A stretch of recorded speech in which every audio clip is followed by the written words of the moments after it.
बेटा? No should have been.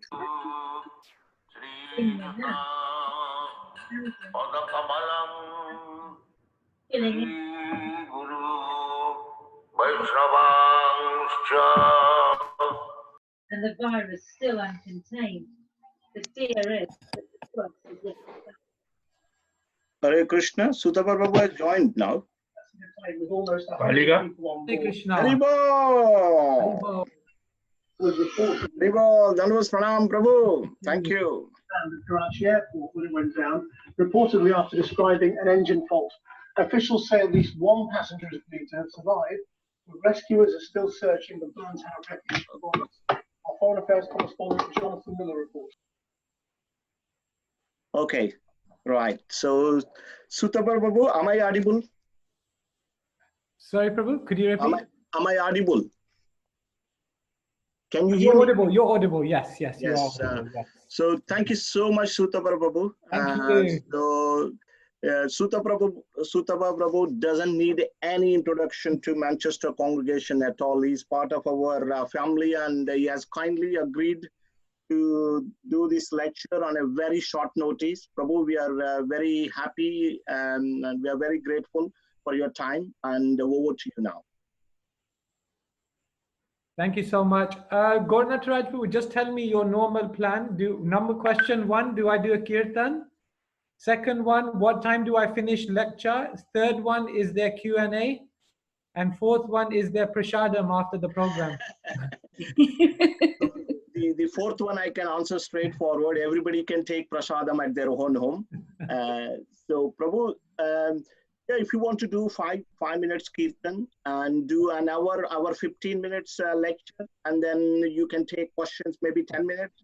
What I'll do less, I'll speak less, and we'll have more discussion. I hope that all of you, while we're speaking, will put in some questions on the chat, or at the end, then you can unmute yourself and ask. Because online, it's better if we have interaction. Otherwise, in the middle of the class, everyone might start checking their emails and other things, just in case. So also, could I request everyone, apart from Sutapa Prabhu, everyone mute?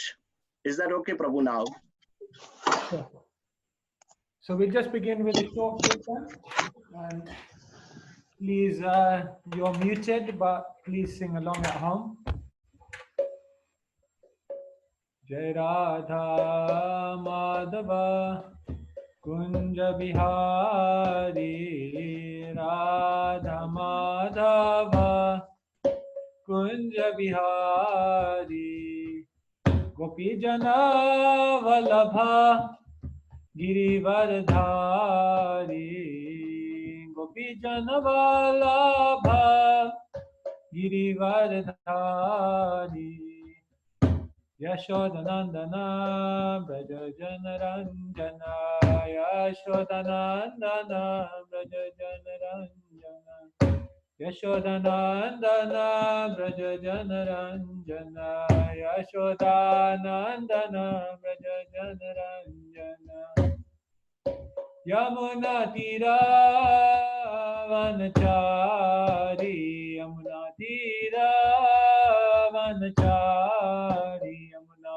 Tira Vanachari Yamuna Tira Vanachari Jaya Radha Madhava Kunja Bihari Jaya Radha Madhava Kunja Bihari Gopi Jana Vallabha Girivardhari Gopi Jana Vallabha Girivardhari Yashodanandana Braja Janaranjana Yashoda Nandana Braja Janaranjana Yamuna Tira Vanachari Yamuna Tira Vanachari Hare Krishna Krishna Krishna Hare Hare Hare Rama, Hare Rama, Rama Rama, Hare Hare, Hare Krishna, Hare Krishna, Krishna Krishna, Hare Hare, Hare Rama, Hare Rama, Rama Rama, Hare Hare, Hari Bol, Hari Bol, Hari Bol, Gaura Hari Bol, Nitai Gaura Hari Bol, Hari Bol, Hari Bol, Gaura Hari Bol, Jaya Jaya Prabhupada, Prabhupada, Prabhupada, Jaya Prabhupada, Jaya Prabhupada, Prabhupada, Prabhupada, Jaya Prabhupada. Shri Shri Radha Gokulanand ki, Sitaram Lakshman Hanuman ki Jai, Shri Shri Gaurnitai Bhagavan ki Jai. Jai Gaur Premanande, Ama Jnana Timirandhasya Jnananjana Shalakaya, Chakshurunmilitam Yena Tasmai Shri Gurave Namaha. Shri Chaitanya Manobhishtam Stapitam Yena Bhutale, Swayam Rupa Kadamaiham Dadati Swapadantikam, Vandeham Shri Guru Shri Yuta Padakamalam Shri Gurun Vaishnavamscha, Shri Rupam Sagrajatam Sahagana Raghunathanvitam Tam Sajivam Sadvaitam Savadutam Parijana Sahitam Krishna Chaitanya Devam Shri Radha Krishna Padan Sahagana Lalita Shri Vishakhanvitamscha, He Krishna Karuna Sindhu Dinabandhu Jagatpate, Gopesha Gopika Kanta Radha Kanta Namostute, Tapta Kanchana Gaurangi Radhe Vrindavaneshwari, Vrishabhanu Sute Devi Pranamami Haripriye, Vancha Kalpatarubhyascha Kripa Sindhubhya Evacha, Patitanam Pavanebhyo Vaishnavebhyo Namo Namaha. Shri Krishna Chaitanya Prabhu Nityananda, Shri Advaita Gadadhar Shri Vasadi Gaura Bhakta Vrinda, Hare Krishna Krishna Krishna Hare Hare, Hare Rama Rama Rama Hare Hare. Srila Prabhupada ki jai. So I'm very happy to be with all of you. This is the quick way to be with all the devotees in Manchester, going online, Zoom. It's not exactly the same, but still we're here together having Krishna Katha, remembering the Vaishnavas and having kirtan, so it's all perfect. And I hope you're all safe and well at home. I'm speaking to you from the manor. Of all the places in the whole world, the best place to be locked down is in the manor.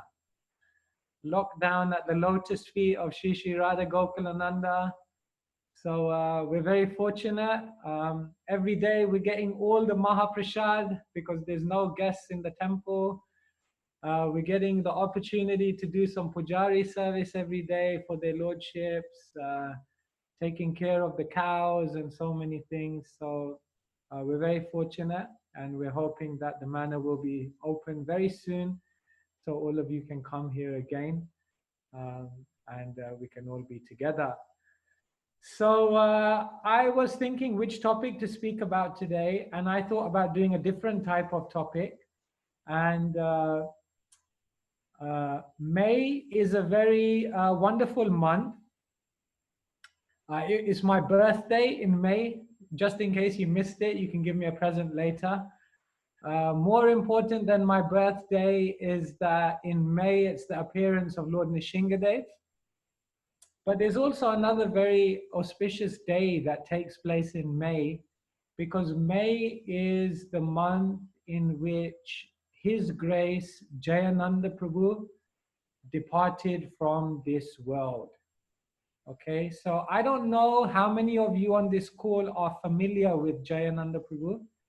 I'm sure many of you have heard of him, but it's very nice to remember his life and remember the teachings from his life because they're very, very relevant for us. So today I will share with you a presentation on Jayananda Prabhu. Gurnataraj Prabhu, have you ever had a talk on Jayananda Prabhu in Manchester congregation? No, Prabhu, we have Never. not heard. Yeah, never heard. Like I there was a picked the right discussion. topic, man. There was a discussion a little bit, but not a full-fledged presentation. Okay, so that's what I'll do today then. And as we're talking about Jayananda Prabhu, I'll share with you many of his amazing qualities. And what I want you all to think about is how do these qualities relate to your life? And it will be very nice if at the end we can have a discussion, questions and answers, and we really try to bring it practically so that we can improve in our own spiritual life and get closer to Krishna. So I'm going to share a PowerPoint. Is that okay? Yeah, Gurnatraj, you have to give me the rights. And you have to make me like a presenter or a host. And in that way, then I'll be able to share my screen.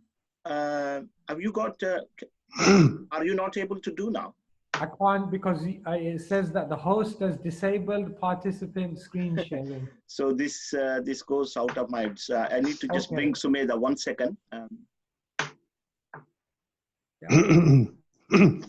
Okay, so while we wait for Sumedha to come, I'll just give an introduction to His Grace Jayananda Prabhu. Srila Prabhupada had many incredible disciples. You see, a great person isn't just great in their own spiritual life. Thank you, Sumedha. I hope you can all see this presentation. Yeah? Yes, Prabhu, we can see.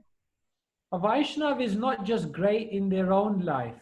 Their greatness is that they are able to make other people great as well. There was 2 prime ministers. One prime minister was Churchill and the other one was Disraeli. So they used to say, when you went into a room with Churchill and you came out, you came out of the room thinking, that man is brilliant. They said, when you went into the room with Disraeli and you came out, you thought, that man is brilliant, and maybe I could also be brilliant. And they say that's the difference between a good leader and a great leader. That's the difference between a good speaker and a great speaker. A good leader will impress you, but a great leader will empower you. A good speaker may give you some interest, but a great speaker will inspire you to change your life. And Srila Prabhupada was the best leader, the best speaker, the best preacher, because not only was he amazing, but he made amazing devotees. So sometimes people say, oh no, there's no pure devotees after Srila Prabhupada. Srila Prabhupada was the only pure, there's no other pure devotees after him. But this is not a glorification of Prabhupada. Because Prabhupada's greatness, Prabhupada's purity was that he was able to make many, many other devotees pure. And Jayananda was one such devotee. Srila Prabhupada said, Jayananda Prabhu is the first saint in ISKCON. Jayananda Prabhu passed away from the world in 1977, some months before Srila Prabhupada passed away. And Prabhupada, when he heard that Jayananda Prabhu had passed away from the world, he said, I want you to commemorate Jayananda Prabhu's disappearance just as we would commemorate the disappearance of any Acharya in our lineage. Can you imagine? Srila Prabhupada gave him that level of respect, that yes, Jayananda Prabhu was the first saint in ISKCON.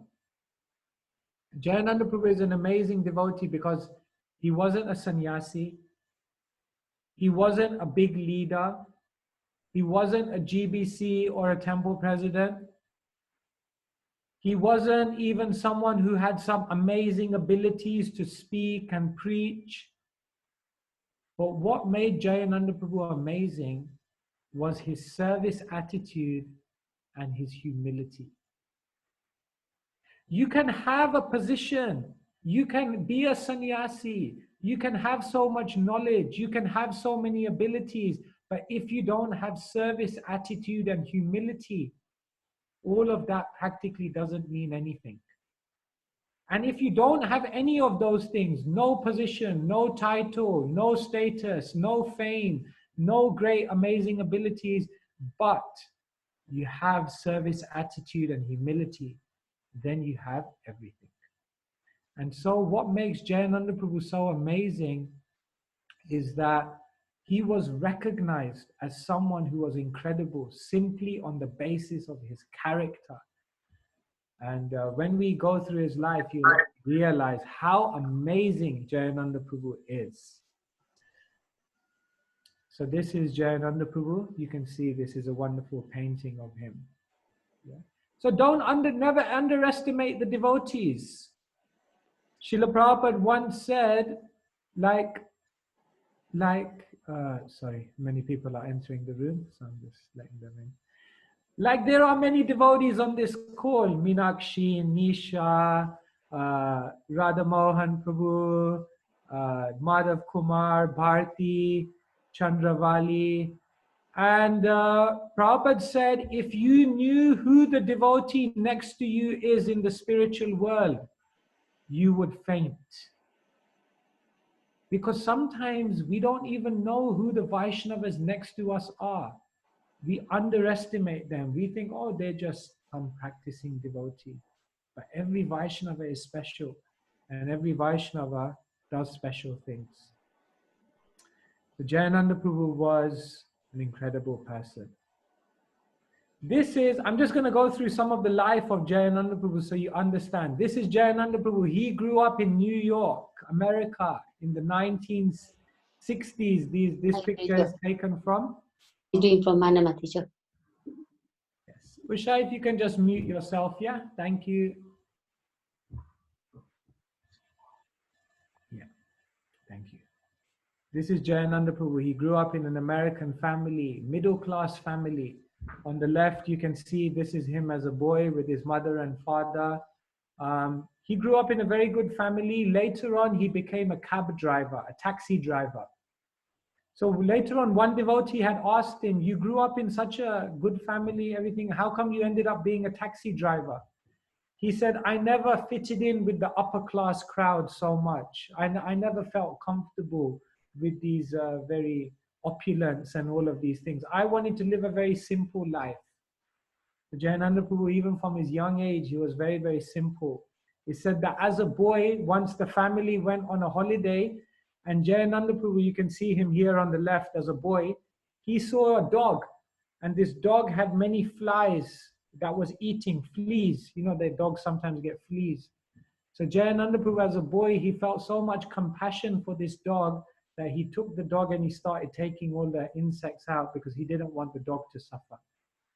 Even from a young age, many of his saintly qualities were coming out. So later on in Jayananda Prabhu's life, he was a cab driver, but he actually became very unhappy in his life. He felt, what is the meaning of life? What is the purpose? What is the point of all these material things? He never saw any interest in that. He never took any, he was not excited by material achievements. So in his life, he became somewhat a little bit depressed. And then he said in 1967, I opened the newspaper. One day as I was feeling very down, I opened the newspaper and what did he see? He saw a picture of A.C. Bhaktivedanta Swami Srila Prabhupada. And it was advertisement, Swami holding classes on the Bhagavad Gita in New York, Lower East Side, 26 2nd Avenue. So Jayananda Prabhu, as he said, as soon as I saw Srila Prabhupada's photo, I immediately got immense hope in my heart that maybe this person can change my life. So he went along to the New York temple and he met Srila Prabhupada. This is Jayananda Prabhu with Srila Prabhupada in the early days. And Jayananda Prabhu fell in love with Srila Prabhupada. He said, sometimes I would come in the morning and I was the only one there for Srila Prabhupada's Bhagavatam class. Because many hippies were staying in the temple and many hippies were coming, but they would not come in the morning. It was too early for them. But Jayananda Prabhu, he was not a hippie. He was a taxi driver. And he was a little bit older. So he used to come in the morning to hear Srila Prabhupada. And he said sometimes Srila Prabhupada would be giving Bhagavatam class and it was only me and Srila Prabhupada. And when the class would end, Srila Prabhupada would sit me down and he would feed me prasadam. So much prasadam he would give me, more and more and more. He said practically Srila Prabhupada conquered me just by giving me so much prasadam.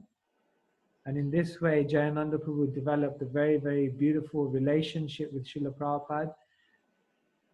Jayananda donated his entire savings. He had an entire savings of $5,000. $5,000 in those times is a lot of money. He donated all of those $5,000 to allow Srila Prabhupada to print his first edition of the Bhagavad Gita. And like this, Jayananda, who was Jim before, he became initiated as Jayananda by Srila Prabhupada in New York. And in this way, he began rendering different services to Srila Prabhupada. One of the most important instructions that Jayananda Prabhu received from Srila Prabhupada was that Srila Prabhupada wanted to establish the Ratha-yatra festival all over the world.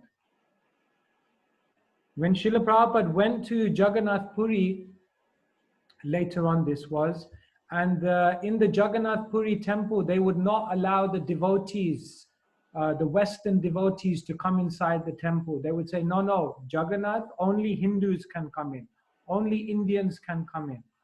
And Srila Prabhupada was very angry at the Pandas in the Jagannath temple. He said, these devotees, they've given their life to Jagannath. They're spreading Jagannath's glories. How is it you don't let them to go and see Jagannath? Jagannath is not the god of Hindus. Jagannath is not the god of Indians. Jagannath means the Lord of the whole universe. So you should let the whole universe to come and see Jagannath. But they would not allow Western people to come into the temple, and even to this day they don't allow. And therefore Srila Prabhupada was so upset that he said, I myself will not go into the Jagannath temple if they will not allow my Western devotees who have given their lives for Krishna. If they will not allow them to go in, I will not go in. But what I will do is I will bring Jagannath to the whole world. And therefore what Srila Prabhupada wanted to do was establish Ratha-yatra at every city in the whole world. And the first major instruction that Srila Prabhupada gave to Jayananda Prabhu, he said, Jayananda, I want you to build the Ratha-yatra carts. Just as the carts are there in Jagannath Puri, I want you to build these carts so that we can make Jagannath Ratha-yatra all over the world. So when Jayananda Prabhu got this instruction from Srila Prabhupada, he took it to heart. You see, the instruction of the spiritual master is very, very powerful. When we have gurus in our lives and they give us guidance, they give us instructions, and we take those instructions very, very seriously, and we try to follow those instructions with great determination and enthusiasm, then from following those instructions, all spiritual strength, all spiritual advancement, all spiritual inspiration, and all spiritual relationship with Krishna comes.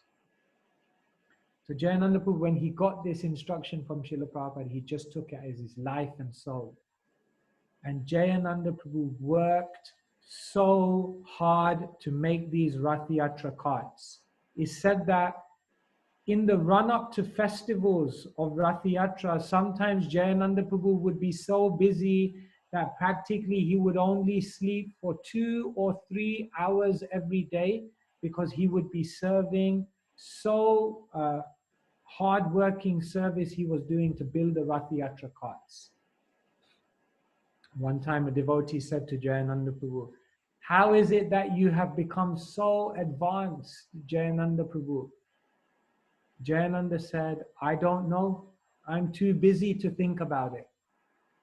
I'm too busy to think about it."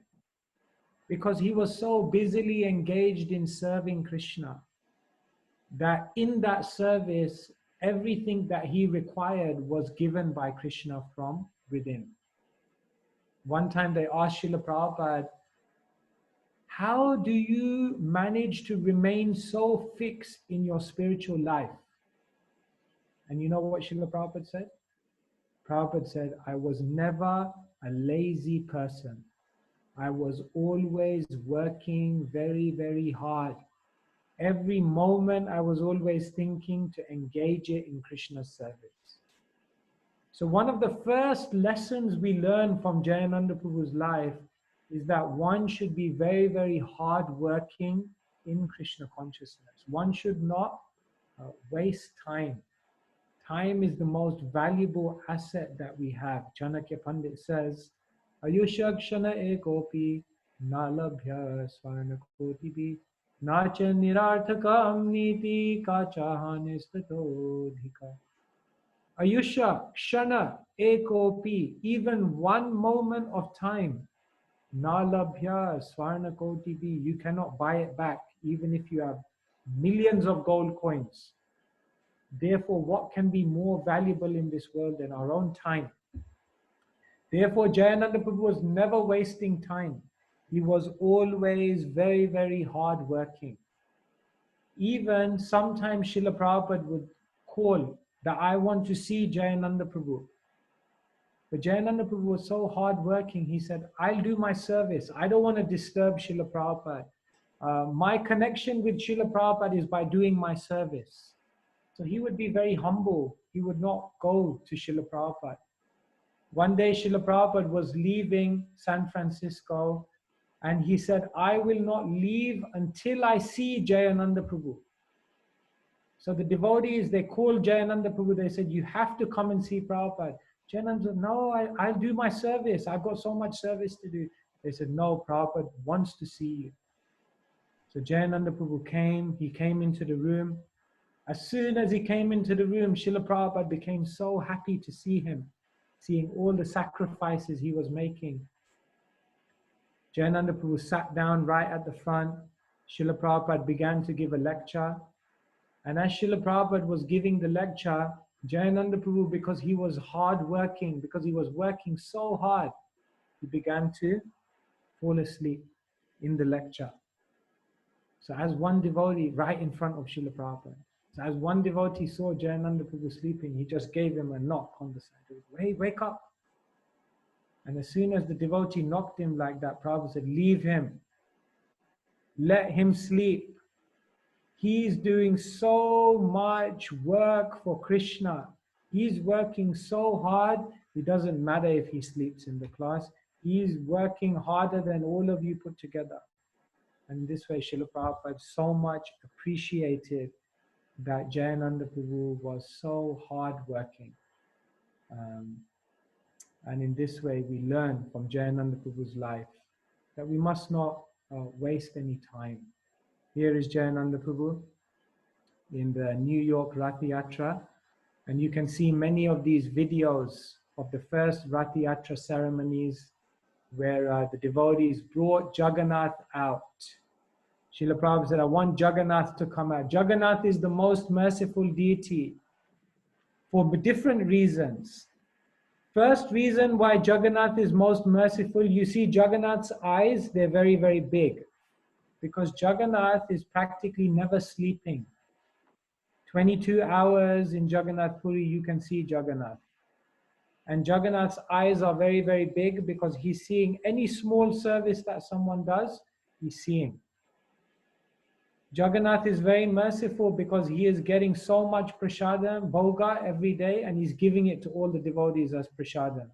So every day Jagannath gets chapan bhog, so many items, and all the devotees enjoy. If you go to Jagannath temple today, there's Anand Bazaar, the shop of bliss. All the Mahaprasad comes from Jagannath. Jagannath is the most merciful because anyone can approach Jagannath, even the Sabaras, which are considered like much lower caste in Indian caste system. Even they are allowed to come and serve. Jagannath is most merciful because it is said that his reciprocation with his devotees is very, very quick.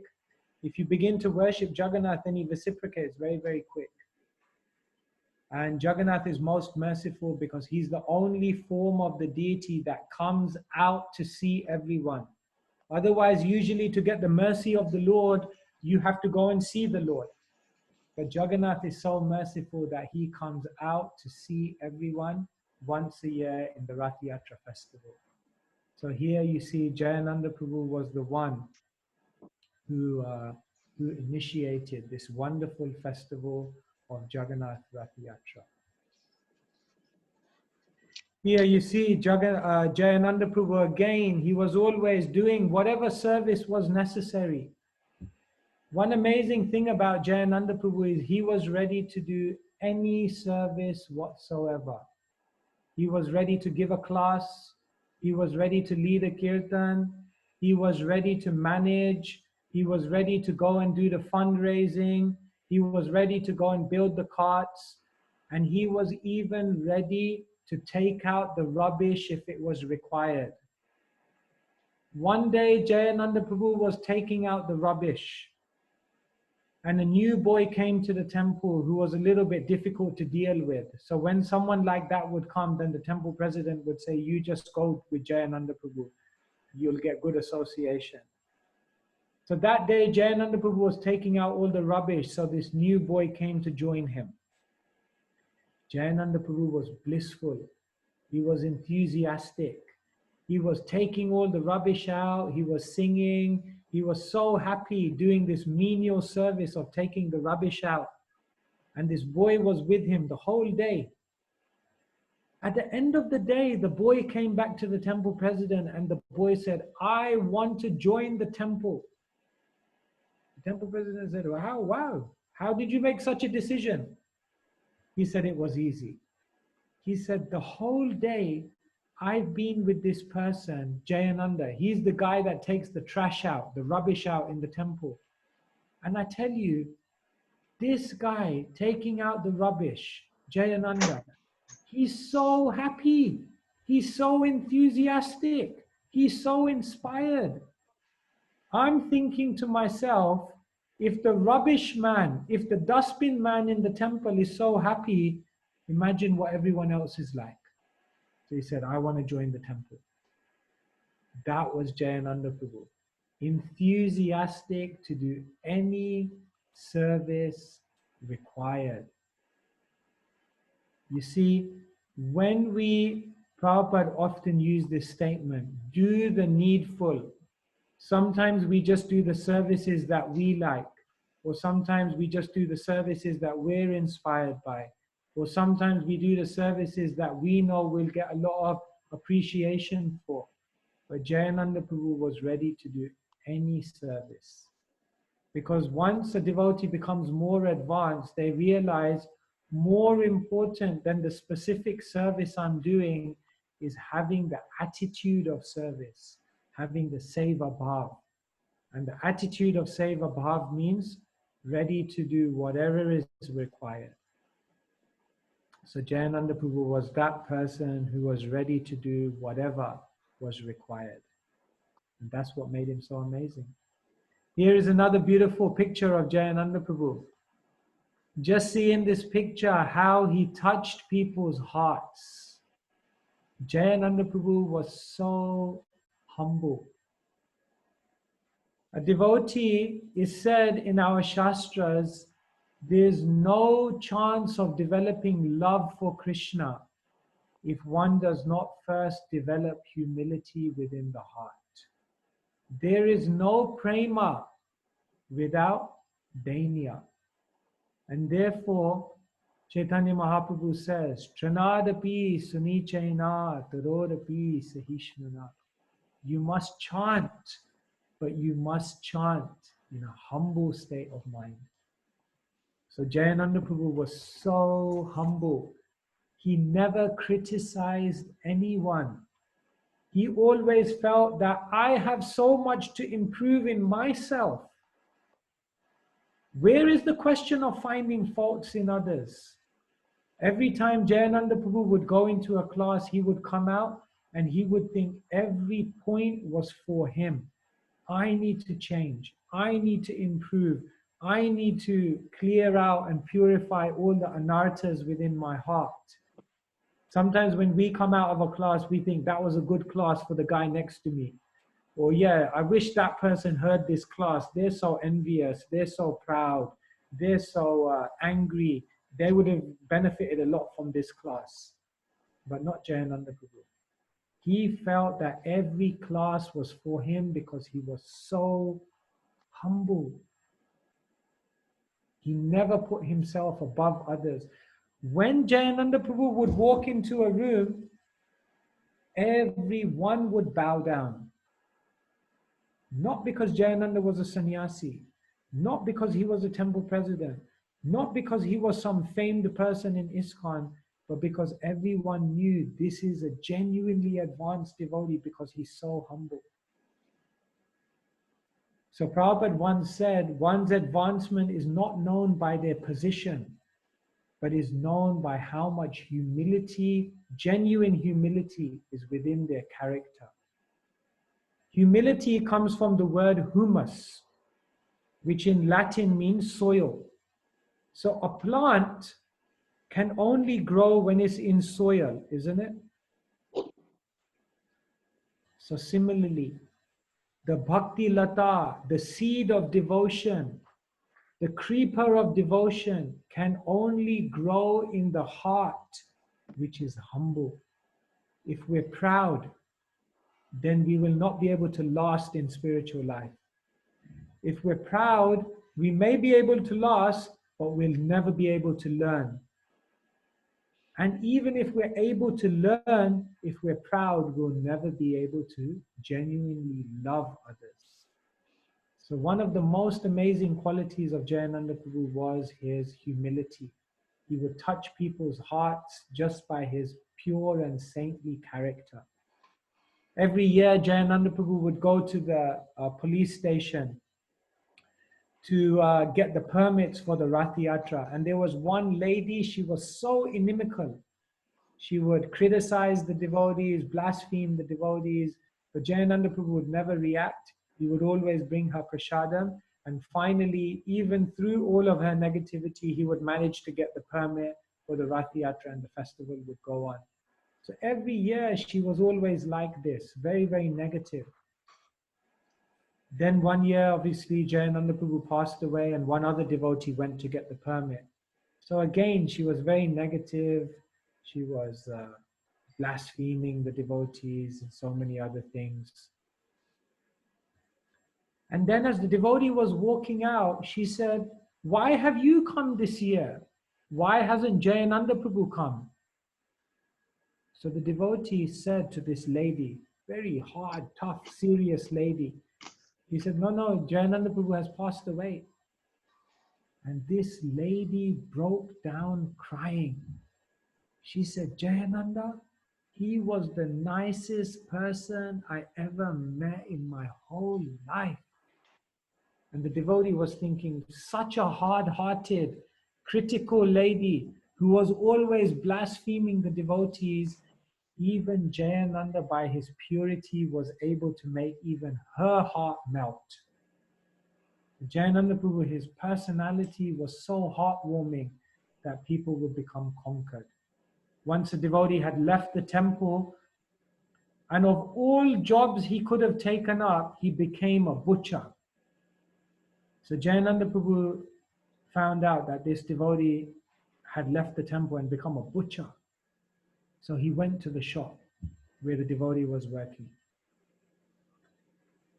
He went into the shop, he said, "Where is this person?" The shopkeeper said, "Oh, he's in the back." So Jayananda Prabhu walked into the back of this butcher's shop. You can imagine, butcher's shop, there were all these dead animals lying everywhere. It was smelling. There was,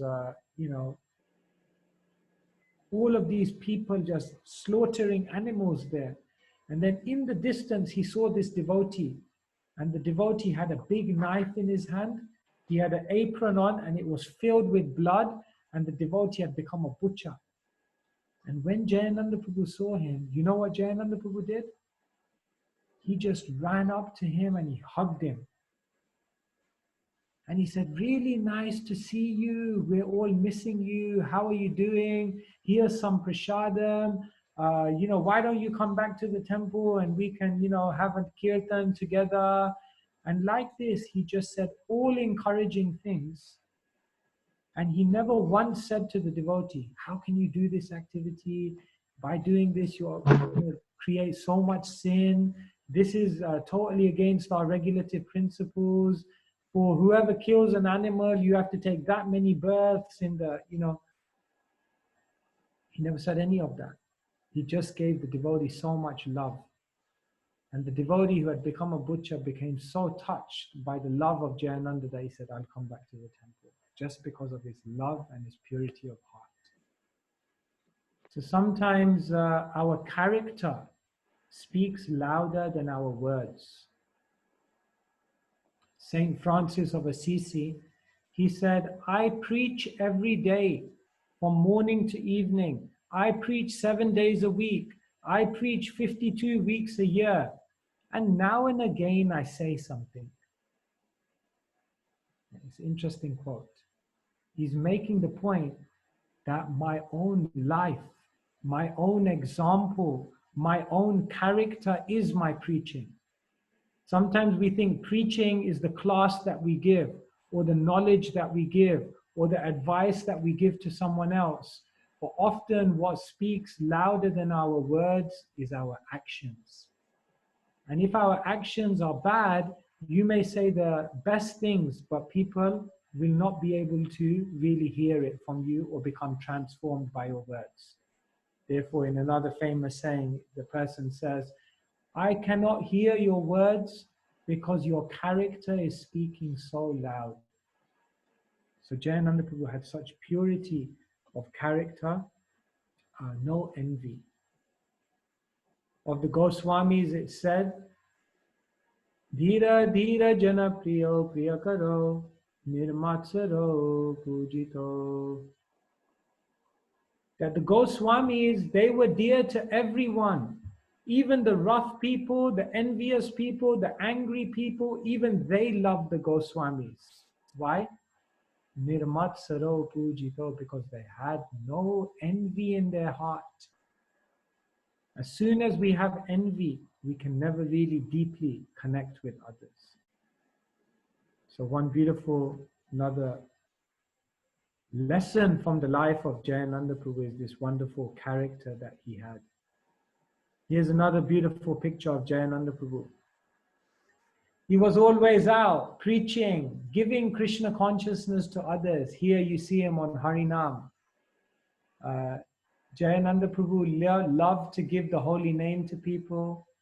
Jayananda Prabhu loved to give people books. And Jayananda Prabhu loved very much to give people prasadam. Once he was driving on a motorway and he stopped and he put a picture of Krishna in front of the tree. And then he started ringing a bell. The devotee said, what are you doing? Jayananda Prabhu said, I'm offering this whole fruit tree to Krishna, so that anyone in the future who comes along and takes a fruit from this tree will be taking prasadam.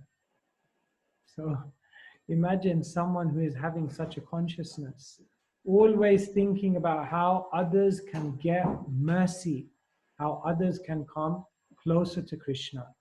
This is the life of a devotee. Srila Prabhupada wanted everyone to give other people Krishna consciousness in whatever capacity you're able to do that. Every one of us can give Krishna consciousness to others. We can give someone a leaflet, we can give someone a book, we can give someone some prasadam, we can tell someone about the temple, we can go out on Harinam with the devotees. But each one of us if we take a responsibility to try to give Krishna consciousness to others, then our own Krishna consciousness increases. Because when we give Krishna to others, we attract one priceless commodity in our spiritual life, and that priceless commodity is mercy. Chaitanya Mahaprabhu says, I want to give this holy name to every person, to every corner of this universe. How can I do it alone? Therefore, he requests his devotees, Jare dekha tare kaha Krishna upadesh, amara agyaya guru anatara e desh. Whoever you see, whoever you meet, tell them about Krishna. In this way, become a guru and help uplift the entire planet. So Jayananda Prabhu was always in this mood of trying to give Krishna consciousness to others. And one beautiful story, when he was once on the Ratha-yatra site, many people would come and he would engage all of them in doing some service for Jagannath. So one day, one boy came, he was just loitering there. So Jayananda Prabhu said, hey, come over, just come over for 1 second. So the boy came over. Jayananda Prabhu was working on Jagannath's Ratha-yatra cart. So he said to the boy, you hold this one nail. Just hold it for me. I want to hammer it in. So this boy did, okay, I'll hold it. So the boy held the nail, and then Jayananda Prabhu hammered the nail in. And Jayananda Prabhu then looked at the boy and he said, that was amazing. That was incredible. I mean, the way you held that nail without even blinking, that was truly a wonderful thing that you just did. And the boy was just thinking, I just held a nail. It's not a big thing. But he was so overtaken by Jayananda's enthusiasm. And Jayananda then said to him, you did that so well. Maybe you could just stay a little while longer and hold a few more nails for me. You're so good at it. But because Jayananda Prabhu was so loving and enthusiastic, the boy decided to stay. So he held one more nail. He held 10 more nails.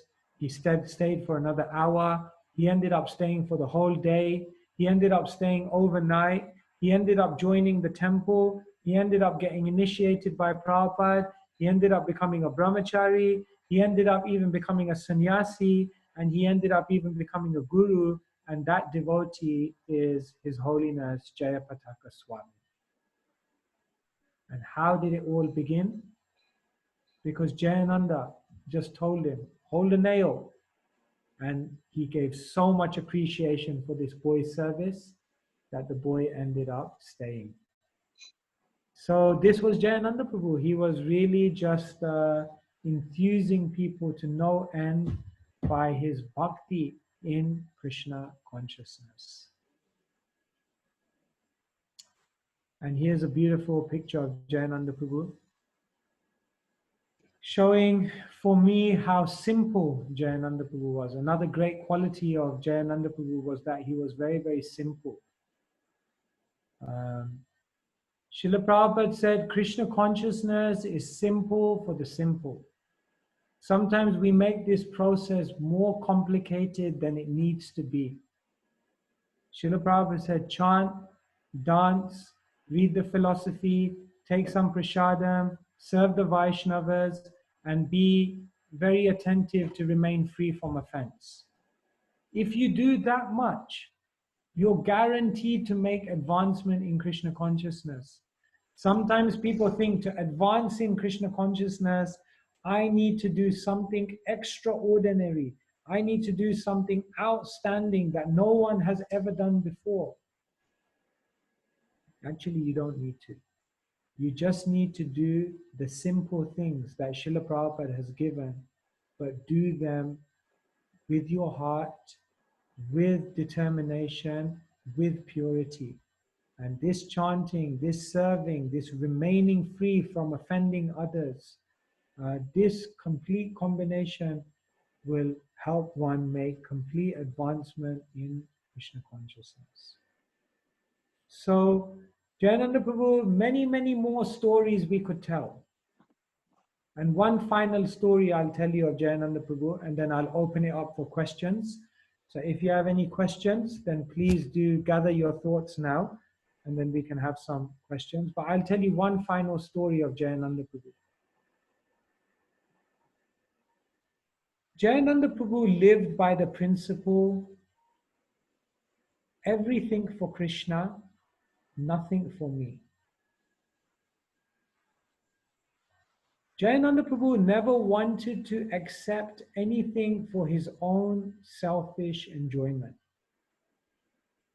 If you ever see pictures of Jayananda Prabhu, often you'll see that his clothes, you can see even in this picture, they're torn, they're dirty, they're often too small for him.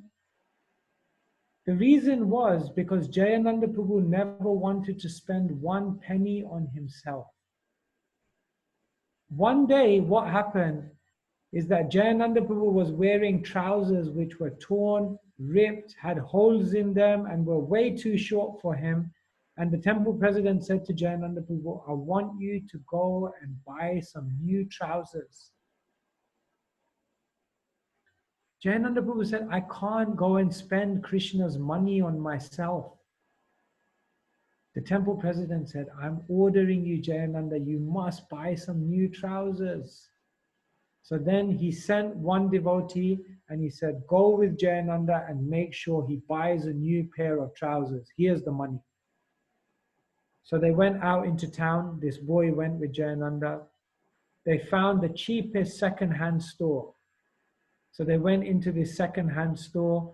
Jayananda Prabhu looked through all the clothes and he found the cheapest pair of trousers. And he said, okay, I'll take these ones. So they were walking towards the checkout counter. And then Jayananda looked at this boy and he said, I think I can do it. The boy said, what do you mean? Jayananda Prabhu said, I think I can do it. I think I can put these trousers in my bag and steal the trousers. The boy said, we can't steal, we're devotees. Jayananda Prabhu said, I know we shouldn't steal, but this money, this is Krishna's money. How can I use Krishna's money for my own benefit? I can't bear to spend this money on myself. So I'm just going to try and steal the trousers. So Jayananda Prabhu put his trousers in his bag. He walked through without paying. He got outside the shop, but then the security caught him. They said, you've been stealing from the shop. Jayananda Prabhu said, guilty as charged, I have been stealing. They went to the court, and then the judge said to Jayananda Prabhu, explain your situation. Jayananda Prabhu said, there's nothing to explain. I stole the trousers. The judge said, why did you steal the trousers? Jayananda Prabhu said, I couldn't spend this money on myself. With this $10, we could have bought something to feed others. With this $10, I could have bought a book to give someone spiritual knowledge. With $10, I could have done something to serve God. How could I spend this $10 on myself? And as the judge was hearing this, he thought, my God, I thought this person was a criminal. I thought he was a thief. But I've never met such a saintly person in my whole life. The judge looked at Jayananda and he said, the only punishment I can give you is that I have to ask you, you have to pay for these trousers. And the policeman who caught him, he was listening to the whole thing. The policeman jumped up and he said, I'll pay for the trousers. This man is a saint. I'll pay for the trousers. And this was Jayananda Prabhu's mood, that he never had any expectation. He never felt that I've done so many years of service, therefore I should get privileges. I've done so many years of service, then Krishna should provide this for me. I've done so many years of sadhana and service, why are such things happening? No, because he never expected anything. Because a devotee's motto in life is everything for Krishna, nothing for me. And one final picture, this is Jayananda Prabhu in the final days. when he had contacted leukemia, but still you can see in his very bad health situation, he was always serving the devotees. Even when he went into hospital, they dropped him in the hospital. The devotees came back the day after and they saw an amazing sight in the hospital ward. When they came to where Jayananda's room was in the hospital, they found Jayananda Prabhu sleeping on the floor next to the bed. And they looked up at the bed, and on the bed there was a picture of Srila Prabhupada. So the devotee said, Jayananda Prabhu, what are you doing? Why are you sleeping on the floor? So Jayananda Prabhu said, last night I was sleeping on the bed, but there was a picture of Srila Prabhupada on the table next to me. And all night I could not sleep because I was thinking, how can I be in a higher position than my spiritual master? Therefore, I couldn't sleep. Therefore, I had to come off the bed, sleep on the floor, and put Srila Prabhupada in the higher position. And then I got a very good night's rest. This was Jayananda Prabhu. So humble, so hardworking, so heartwarming, and a person who was always thinking about how to give Krishna to others. And in this way, Srila Prabhupada said all the devotees should learn about the life of Jayananda Prabhu, because he was the first saint in ISKCON, because he had actually developed the purity of what it means to actually be a Vaishnava. And the final picture I'll show you, this picture I showed you at the beginning, this on the left here is Jayananda Prabhu's mother. And I'll tell you an amazing story. This happened some 15 years ago. There was one devotee, her name was Kalindi, and she is a nursing home worker. So every day she would go in and out of the nursing home. And what happened is every day she would go in with tilak on because she was a devotee. One day she was leaving the nursing home and she found out that there was one lady who was very close to dying.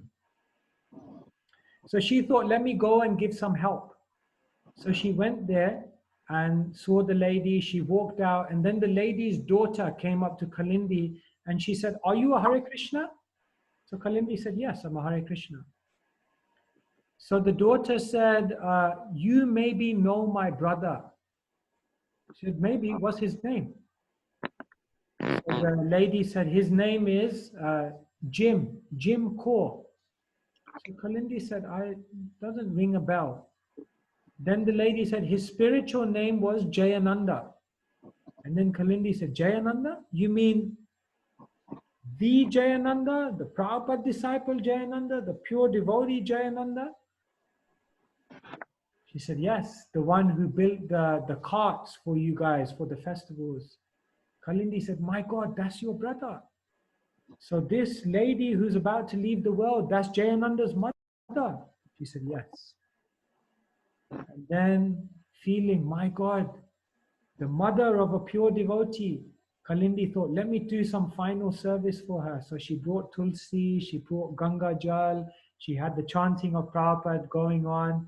And then in this divine atmosphere, Jayananda Prabhu's mother left the world. So in the Bhagavatam is mentioned that if someone becomes a pure devotee, then many generations of the family get the opportunity for liberation just because of the service and purity of one devotee in the family. So just because of Jayananda's purity, his mother got this opportunity at the end of her life. So in the same way, if we all become pure devotees, then not only we benefit, but our entire family benefits from the devotion that we have for Krishna. And this is very much seen in the life of Jayananda Prabhu. So, this is the final quote to share with you. The spiritual master lives forever in his instructions. and the follower lives with him. So anyone who's following Srila Prabhupada's instructions, anyone who's following their guru's instructions, they are living with their guru moment to moment, even now. And Jayananda Prabhu was such an example of following the instructions of the spiritual master. So Hare Krishna, thank you so much. Those were just some thoughts I wanted to share with you on Jayananda Prabhu. A very, very amazing Vaishnav. How to glorify a Vaishnav is not possible actually. But I try to share with you some of these qualities. Let us think very deeply about these qualities to become hardworking, to become humble, to become selfless and not expect anything for the devotional service that we're doing, to always be in the mood of giving Krishna to others. And if we develop these beautiful qualities that were demonstrated in the life of Jayananda Prabhu, by Srila Prabhupada's grace, we will attain Krishna's lotus feet. Hare Krishna, thank you so much. There are many wonderful Vaishnavas on the call, so if you would like to make any comments, or if you would like to ask any questions, then maybe we can have a little bit of discussion. So, thank you very much, Sutapa Prabhu. That was very much enlivening. And so, how do we do this? If anybody wants to question, do they raise their hand or do they type in? What is the best way? Can everyone unmute? Yeah, then you can maybe call out. Yes, so yeah, call out your names. Yeah, if you raise your hand, then I will unmute you, or you can unmute. Then okay. Also, I have some questions that have been sent privately to me. Okay, privately to you. So, shall I raise these questions first? Please, yes, please.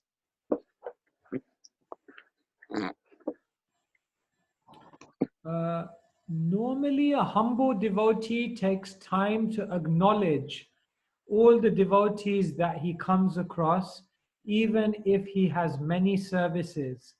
Is that correct? Okay, everyone got the question? This person is making, I don't know who this is, but this is it true that if someone is actually humble, then they will recognize and say hello to everyone, Haribol to everyone, even when they're busy? Nice question. A devotee, a Vaishnav, has respect for everyone. A Vaishnav doesn't just have respect for the senior people. A Vaishnav respects senior people, respects peers, respects juniors. What to speak of that? A Vaishnav even respects non-devotees. So a Vaishnav must have respect for everyone. However, sometimes we must also be understanding. Vaishnavas may be busy. Vaishnavas may be going through some difficulty in their own life. Sometimes Vaishnavas may have many things on their mind. And therefore, sometimes you may walk past a Vaishnava and sometimes a Vaishnava may not say hello or may not acknowledge you. You should not always take it so personally. Once I watched a YouTube video and it was like, someone was going on the video and there were many people walking towards him, all with different expressions. So sometimes we make a judgment on a devotee just from their expression. But then in a bubble above the person, what was being explained is what this person has just gone through. So the person was walking down, he was looking very serious. So when you look at the person, you think, oh, this is a miserable person, you know, like what's wrong with him? Why can't he just smile? But then in the bubble above him, he explained, this person's mother just passed away 2 days ago. Yeah, yes. And then you realize, oh my God, that's why he looks like that. So, yeah, we must always see that there is always something behind the activities of Vaishnavas. But we should not also be too quick to judge. Philip Prabhu, if you could just mute your mic, Philip Prabhu. I'll make you like. Okay, I can mute him. That's fine. So don't feel bad. Sometimes a Vaishnav, you may feel, why is he not acknowledging me, this or that? It may just be some practical situation. But a true Vaishnav has respect for everyone. Yeah. Okay, yeah, over to you, Gauranataraj Prabhu, if there's any other questions anyone has.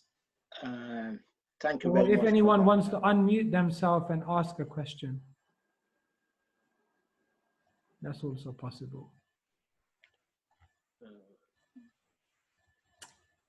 Anyone have any question they would like to ask or comment or make a comment? Hare Krishna Prabhuji, very nice class. Hare Krishna Mataji. My daughter says it's the best class she heard ever. Oh, really? Thank you. Because it's the best devotee we're speaking about, wonderful devotees. So, sure. Thank you. Anyone else have any questions? Being hardworking, being humble, being sincere, not desiring any respect, trying to avoid criticizing others. Hare Krishna Maharaj. Yes, Meenakshi Mataji. The devotee that you never forget is the one who has been humble and come across, to go an extra mile to help you. Yes. People may forget what you say, but they'll never forget how you made them feel. Actions speak louder than words sometimes, as I was mentioning. So, the basis for a community is when we can be very much in the mood of serving each other. We can talk many things about relationships, which is good. We can discuss many things, but the real bonds we develop are the bonds which are built from serving together and serving each other. And when we see this selflessness in others, you see, say for example, Meenakshi does something for me selflessly. What will happen is that I will become so touched by her selflessness. I will become so touched by her humility that I will feel I should also give something back. I should also reciprocate. So then what will happen is then I'll go to Gauranataraj Prabhu and I'll try and serve him selflessly because someone did that to me. And then when he feels that, he will feel, oh my God, that's amazing. Maybe I should do that for someone else. And like this, everyone then begins serving each other and the whole mood of selflessness comes about.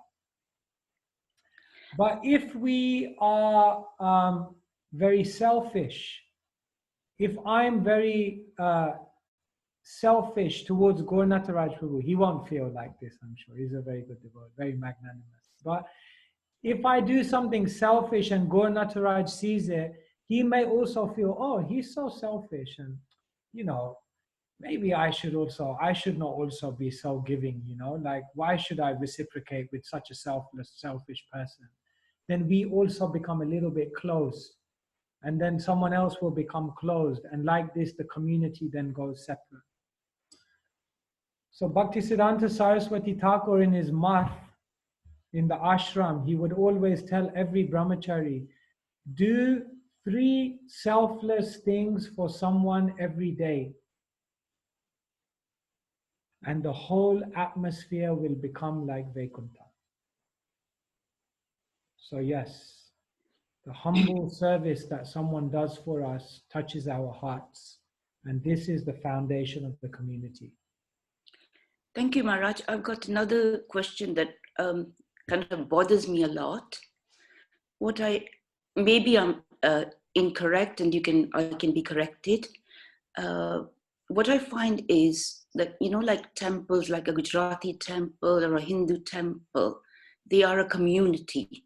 There, each person is, looked after in death, birth, that their connection with them, their children of generations. Is that true of ISKCON temples? That type of community?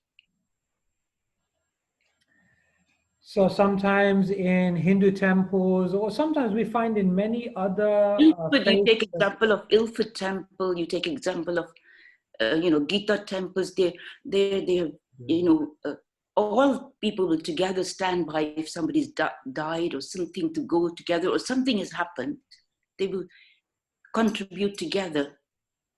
That, I don't know whether because they've been there with big temples from 30, 40 years when they got grants, where ISKCON temples are privately.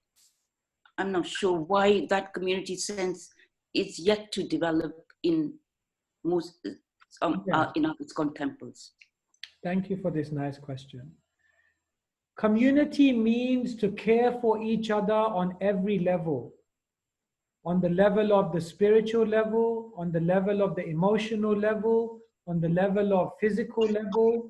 We need to care for each other in every aspect of life. Yeah. Not just that community means giving spiritual knowledge to others. Yes, that's important, but we also have to practically care for each other as well. That's what it really means to be a community.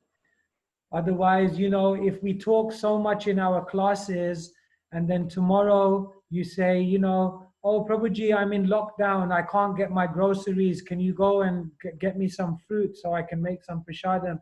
Devotee says, no, I'm chanting my rounds. I've got to go to an online class. I don't have time for this. No, then there's no community. So we must work towards that. We must work towards building that community, whether it's ISKCON Manchester, whether it's ISKCON London. Prabhupada said, I built a house in which the whole world can live. So this is our real family. The devotees are our real family. But now let me just be very, very honest and real with all of you. The difference between ISKCON and maybe a Hindu temple, a Gujarati temple, there's a difference. And one of the differences is that Srila Prabhupada brought together people coming from many diverse backgrounds. So if you look at all of us on this call, we're all from very diverse backgrounds. Culturally, we come from different countries. Economically, we come from different backgrounds. Socially, we were all brought up in different ways. Frankly, sometimes if you look in ISKCON, you'll never find such a mix of people in one place at one time. Whereas if you go to the Hindu temple, it will be all Gujaratis who grew up together with a similar culture, and therefore already they're like a family. You see? But in ISKCON, we are coming from very different material backgrounds. However, the glory of devotional service, the glory of Srila Prabhupada, and the glory of the Hare Krishna mantra is that it brought all of us together, even though we're so different. But still, in our community sometimes, we're not able to connect with each other deeply because still culturally we're very, very different.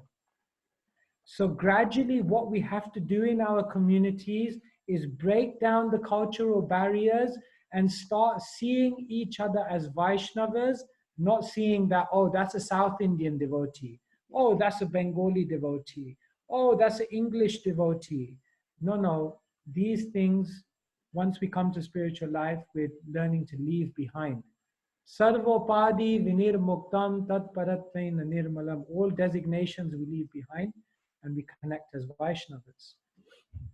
So your point is very good, and it will take time. Because in other temples, it's almost like they're already a family because they're all of the same cultural background. But we are learning to be a family. Sometimes, look at all the devotees on this call, okay?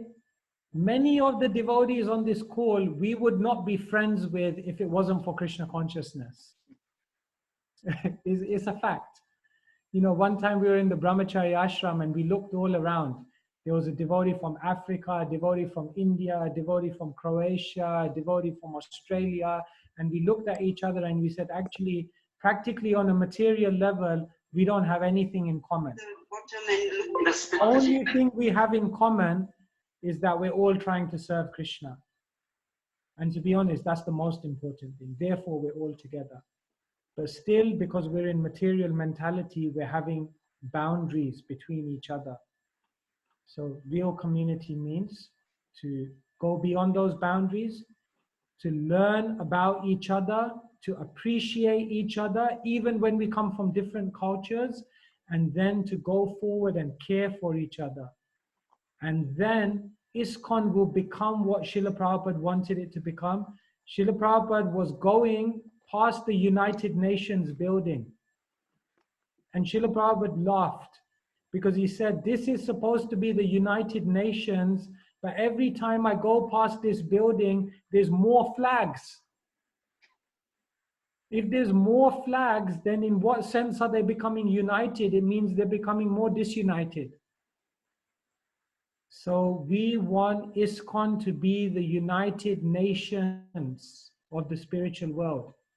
And that means a place where all people from all cultural backgrounds, white, black, Indian, whatever it may be, come together, love each other, serve each other, and genuinely connect as Vaishnavas, leaving all material designations behind. That is the purpose of ISKCON. Hare Krishna Maharaj, I find that, with Jayapataka Maharaj, he reaches to all different communities. I know all Maharajas do, but the kind of, when it's Jayapataka Maharaj, they think of him just as, they love him so much. It doesn't matter what community they, from what background they come, whether they're Russian, Chinese, because, when you're in Mayapur with all these different groups for the parikrama, and yet we all come together and everybody's all charged up in his presence. Yes. So when we come together and we chant and we have Krishna Katha and we serve each other, then actually we forget about all of these identities and we connect on the soul level. And this is real Vaishnava relationship. And this is what we have to do.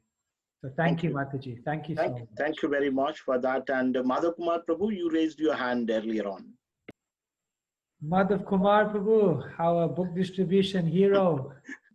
So he's distributing Bhagavatam set even in the lockdown. Oh, yes. I heard. Yes.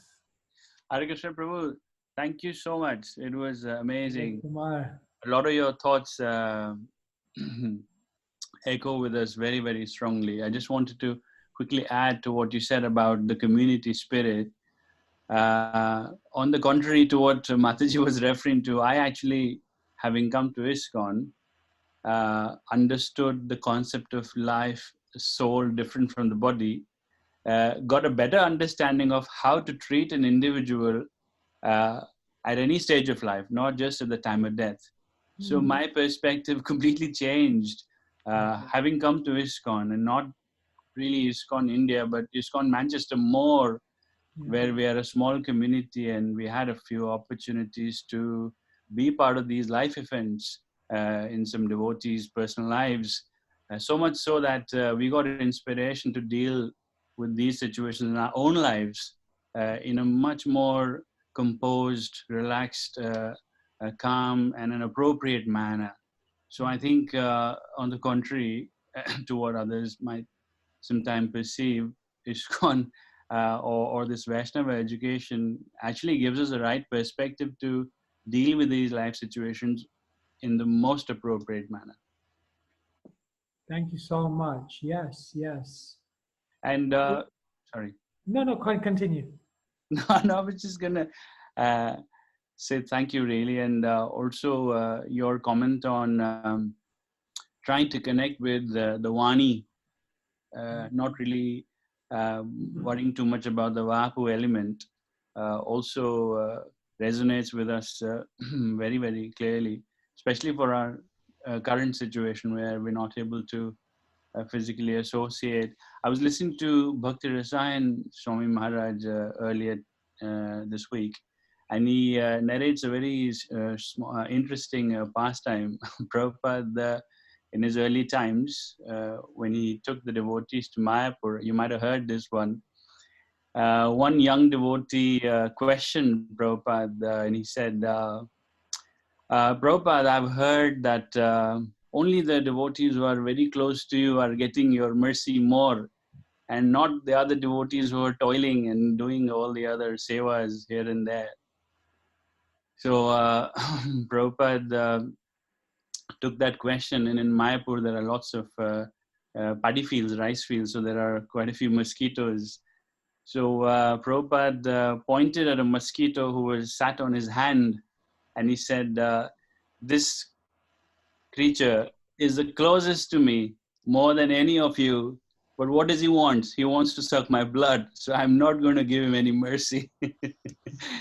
So from Prabhupada's own example, he made it important that it's critical to have the attitude of applying the instruction of the Guru than to try and jump about getting the attention and have Vapu presence with the Guru instead. So thank you for sharing all of that. All of that resonates with us very, very strongly. Just want to appreciate your time. Thank you very much. Thank you, Prabhu. His Holiness Karamakanana Swami came to the movement in 1978, so he just missed Srila Prabhupada, as in because Srila Prabhupada left the world in 77. So once in a class, one devotee said to Maharaj, you just missed Srila Prabhupada. That was so unfortunate, like just 1 year and you missed Srila Prabhupada. And Maharaj looked at me and he said, missed Srila Prabhupada? I'm meeting Srila Prabhupada every single day. I know more about Srila Prabhupada than I know about even my own father. And Srila Prabhupada touched my life so much and inspired me so much by his instructions that every day when I apply myself to his instructions and serve his movement, every single day I come face to face with Srila Prabhupada. So the spiritual master lives forever in his instructions and the follower lives with him.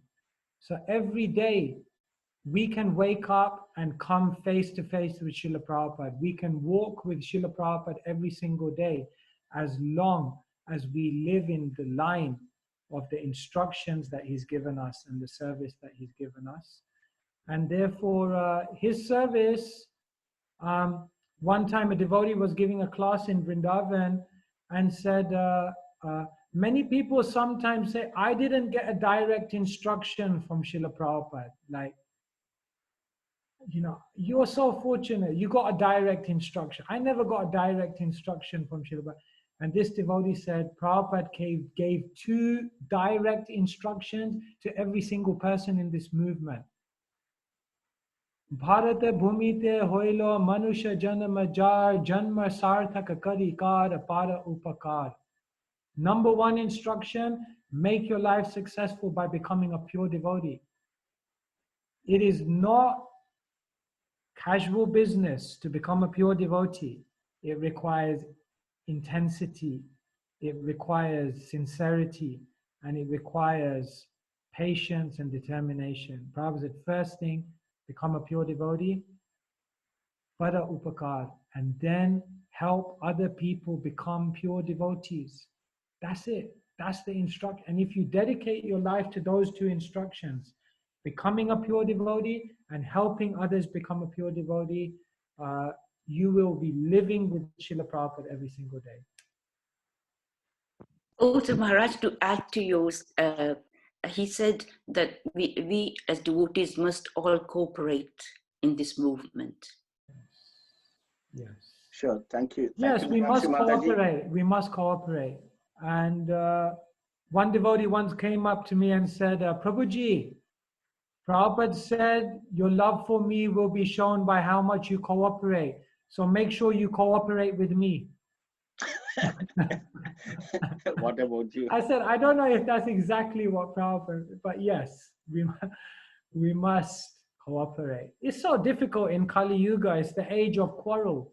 So over any little thing, we become disunited. We become fault finding in others. So we must go beyond these tendencies. Yes, thank you. Sumedha wants to ask a question. And there are other Sumedha, questions. Hare Krishna, Prabhu. Sumedha, you're very intelligent. You've got all the answers already. No. Prabhuji, thank you so much for this class. It's really inspiring. I've actually, many times we've seen Jayananda Prabhu's photo on the Rath cart. On the And right, I've yes, wondered, Prabhupada said, yes, keep I've, it. I've wondered what is the story behind this, and Oh, this is a good. very nice class behind it, so thank you very much. The quality you mentioned, the striking feature of Jayananda Prabhu, is that everyone who met him realized that he's so selfless and he's so humble, and that humility is one of his most striking features. So my question is, how can we develop that humility to that extent so that we can also take from Prabhuji's example and we can also apply it in our own lives? Thank you so much. Prabhuji, while you answering that question, also my question was, how can you develop enthusiasm like he did?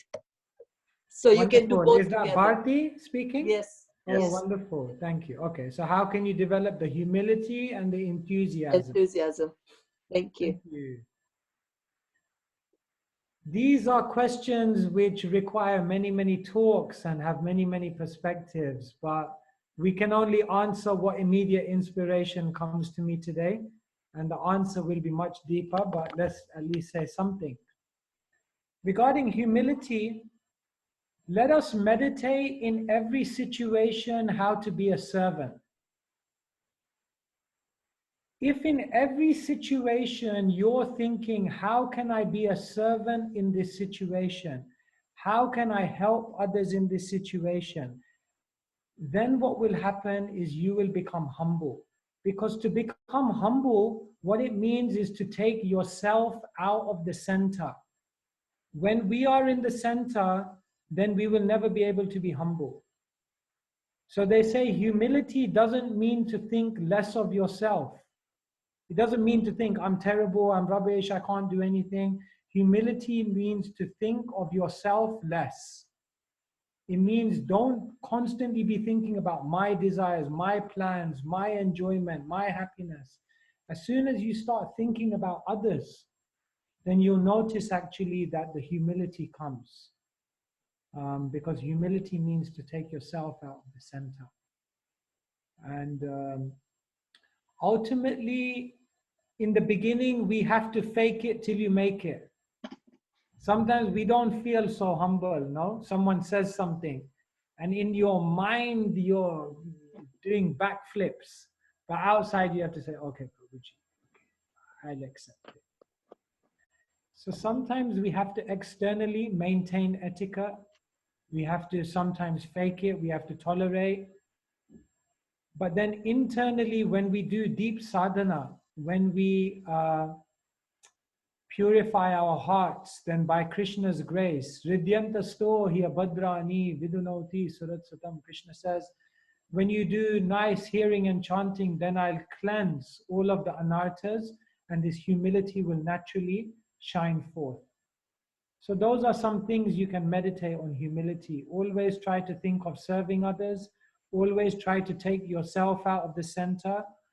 And externally, always maintain etiquette, even when sometimes you don't feel humble. And then ultimately do very deep sadhana and pray for Krishna's mercy. Tell Krishna, I am not humble. I am very proud. Rupa Goswami says, Matsamo nasti papatma na paradi chakaschana parihare pilajjame kimbruve purushotam. Krishna, I'm not humble. I'm not proud. You will not find anyone who has more anarthas in their heart than me. But still, I'm praying for your mercy. So we must pray, Krishna. how can I speak about humility when I'm not humble? So maybe one day if I become humble, I can give you some more realized answer to that question. But these are some things I've heard from the Vaishnavas. And regarding enthusiasm, Bharti, what to say? We must be with enthusiastic people. You see, when you associate with Vaishnavas, try to find out those Vaishnavas who are enthusiastic, who are having desire to go forward in their spiritual life, who are very sincere, who are trying to become pure devotees in their life. And when you find Vaishnavas like that, when you associate with Vaishnavas like that, then their enthusiasm, their sincerity, their desire, you will find that you start stealing some of that from them. So we are all transcendental thieves. Actually, that's my business. I just go around all the different yatras, and I love coming to Manchester and searching out all the enthusiastic devotees, and I try to steal a little bit of their enthusiasm because we're surviving on the Vaishnavas. So let us always be in very good sadhu sangha. Let us always be with enthusiastic devotees. Let us always hear about enthusiastic devotees like Jayananda Prabhu,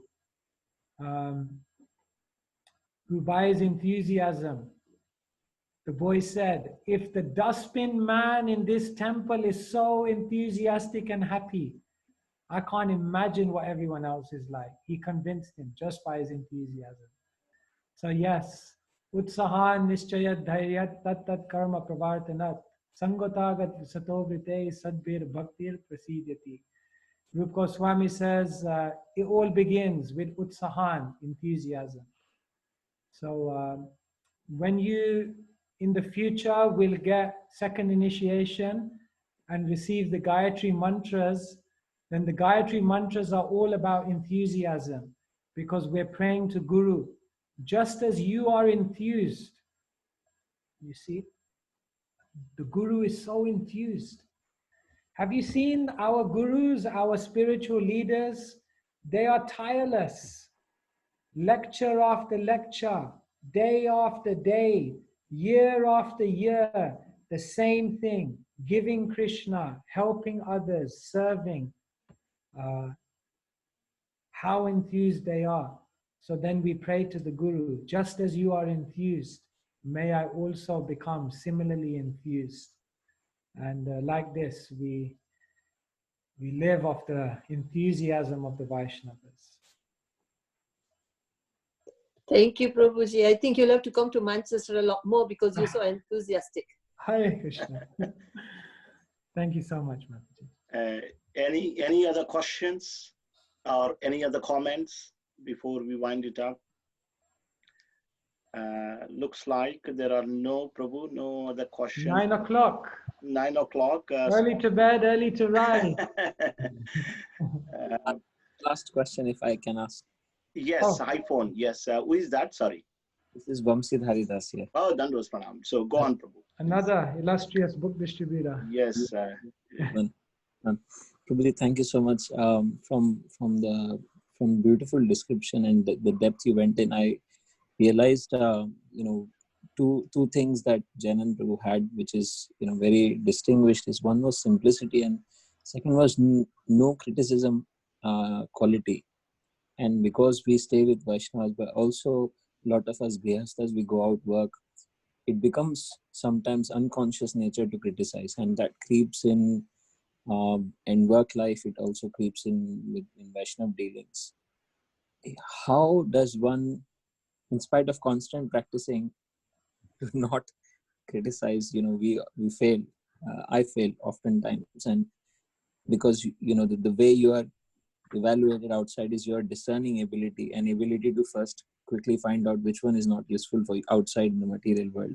Same thing comes up in the spiritual world, and then when you deal with devotees, the automation of the mind is constantly at work. How how does one actually attain that state that Jayananda Prabhu was in? Can't even imagine. I've seen few devotees that I can just sense their energies like it would have been Jayananda Prabhu's energy. How to actually attain that? Some practical ways, if you can enlighten us. Yes. You see, some Vaishnavas come into this world with many blessings, and so many of these things come automatically for them. And for some of us, we like me, we have to work very hard to develop these qualities. I'll answer the essence of your question, which I'll attempt to answer the essence of your question, which is when we're working and living and functioning in the outside world, how can we avoid getting into this fault finding or critical or becoming compromised by material association, descending into lower nature and to maintain. Again, many things can be said. Today I'll say this to you. We must realize that we are in this world, our job, our career, our life outside. This is almost like a computer game.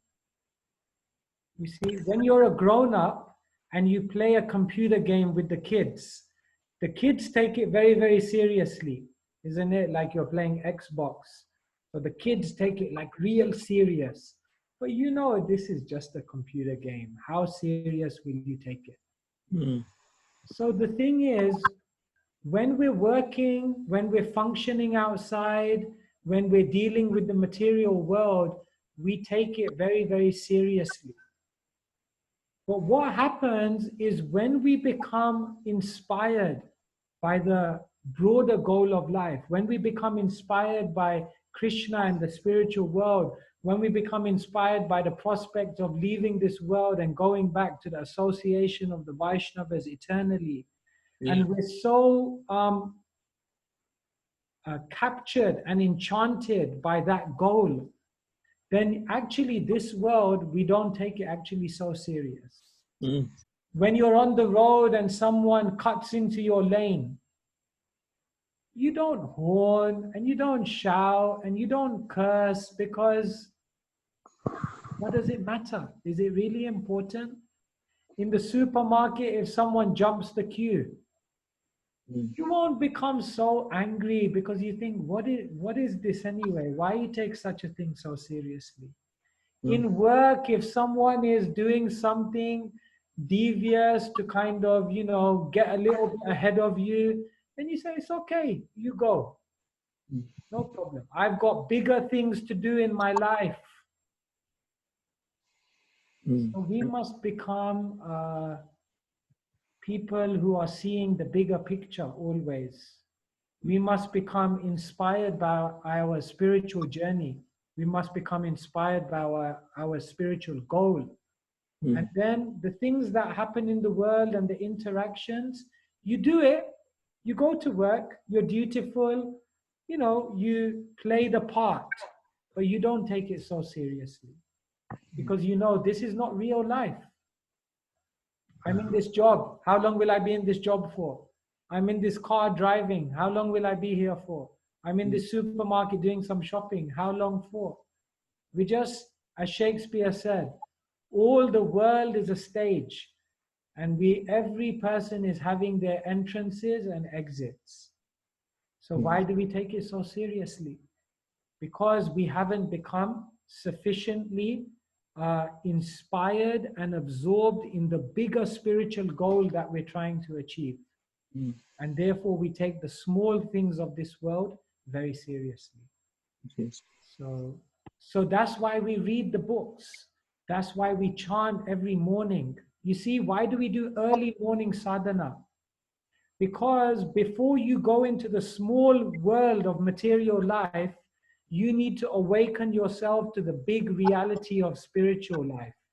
And when you do that in the morning and you elevate your consciousness, then when you go into the material world during the day, you're looking at it from an elevated spiritual consciousness. So you don't get into the dog fights of the material world. Thank you. Because what Jayananda Maharaj used to say to me, even if you win the rat race, you're still a rat. We don't want to get into the rat race. That means in the morning, we must have elevated our consciousness. So in the day, we're not dragged into all these small, and even within the devotee community, how much unnecessary quarrels and things we get into because we are not seeing the bigger picture. Mm. So let us all become deeper. Let us all become more absorbed in the spiritual goal of life. Thank you, Prabhuji. Okay, so Sutapa Prabhu, it's 9:10 nearly. Yes. So on behalf of the Manchester congregation, we are very grateful. And so thank you so much. It's very, very inspiring and very enlightening. It's not a good class, it's a great class, which will inspire and motivate others. So thank you so much, and let's say 3 loud Hari Bols to Sutapa Prabhu. Hari Bol! Hari Bol! Hari Bol! Hari Bol! Hari Bol! So Prabhu, please give us some time, and maybe in the next couple of weeks, if you have some time, then we can do one more session. That would be nice. Yeah. What to do? These are strange times, lockdown. What can we do? Somehow or other, devotee, we have to carry on hearing, chanting. Krishna has a plan. Hari Hari. Thank you, Prabhu. So for all devotees, there will be a session tomorrow by His Holiness Dayananda Swami Maharaj. He'll be speaking on divine demon. This will be from Srimad Bhagavatam. It will be at 11:50 in the morning. So please tune in, and I hope to see you all once again. Sutapa Prabhu, thank you so much. We are very grateful for your time. Bye. Thank you very much. Hare Krishna. Hare